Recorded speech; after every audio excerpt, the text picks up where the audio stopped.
बात करते हैं लोकसभा सांसद असदुद्दीन ओवैसी जी से। ओवैसी जी, जिस तरह से पॉपुलेशन को लेकर आरएसएस प्रमुख मोहन भागवत ने कहा है कि 3 बच्चे पैदा करना चाहिए, उनकी इस सोच के पीछे आपका लगता है कि जनसंख्या जो है जिस रेट से बढ़ रहा है उससे अगले 30 साल में बहुत परेशानी हो जाएगी?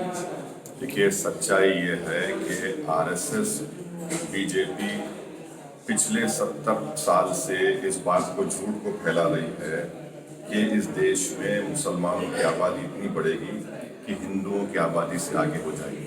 ये कभी भी सच नहीं था, ना है, ना कभी होगा। ये बात बिल्कुल सच है कि मोदी सरकार के जो आंकड़े हैं 2019-21 के बताते हैं कि मुसलमानों का टीएफआर रेट जो 92-93 में 4.1 था वो 2.36 पर आ गया। जो हिंदू समाज का टीएफआर रेट 3.30 था वो गिरकर 1.94 हुआ है। मगर रिलीजियस समुदाय में सबसे ज्यादा मुस्लिम समाज का टीएफआर रेट गिरा है। ये बिल्कुल सच्चाई है।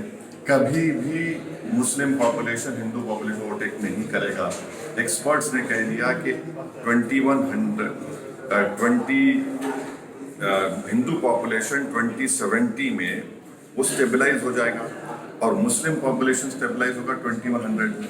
यानी मुस्लिम पॉपुलेशन रुक जाएगा 18.75 पे और हिंदू पॉपुलेशन रुकेगा करीब 75%। तो ये जो झूठ क्यों फैला रही थी आरएसएस? आपने ये एडवर्टाइजमेंट क्यों किया था झारखंड में, जिसको ईसीआई ने बैन किया, जो बताया कि मुसलमान घुस के पूरा कब्जा कर लेगा? सबसे ज्यादा कॉन्ट्रासेप्शन मेन में मुसलमान यूज करते हैं, मुस्लिम महिला भी यूज करती है। ये जो डर पैदा किया गया मुसलमानों के बारे में, आज ये क्यों कह रहे हैं?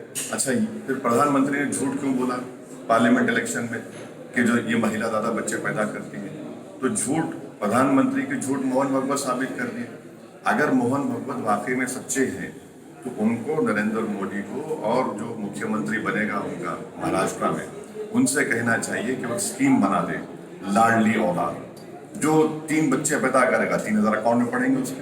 बहुत अच्छा है ना, क्योंकि इस देश में सबसे ताकतवर, इस देश की ताकत यंग पॉपुलेशन की है, जो उसको इस्तेमाल नहीं कर रहे नरेंद्र मोदी।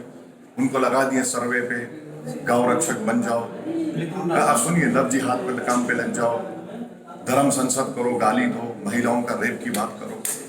और एक सच्चाई है कि 40 साल के बाद इस देश में सबसे ज्यादा बड़ा नंबर होगा बूढ़े लोगों का।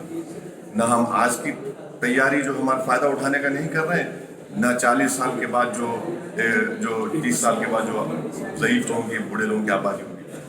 लेकिन सर, जिस तरह से डेमोग्राफी को लेकर चिंतित, अरे उसको देखते हुए शायद अच्छा, अरे तो दीजिए ना पैसे, आप दीजिए, लाडली औलाद का स्कीम निकाल लीजिए, 3000 रुपये महीना देंगे जो 3 बच्चे पैदा करेगा।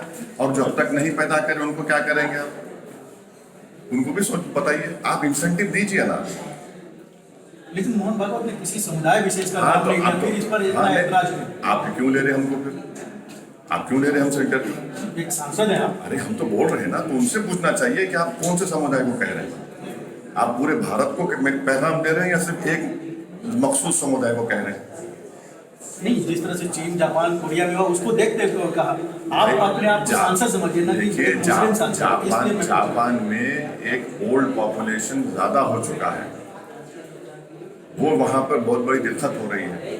आज भारत में यंग पॉपुलेशन बहुत ज्यादा है, किसी विश्व में किसी देश में नहीं है। उनको नौकरी नहीं दे रहे, उनको उनकी जिंदगी का मकसद, उनके ख्वाबों को पूरा करने का काम नरेंद्र मोदी, बीजेपी आरएस नहीं कर रही है।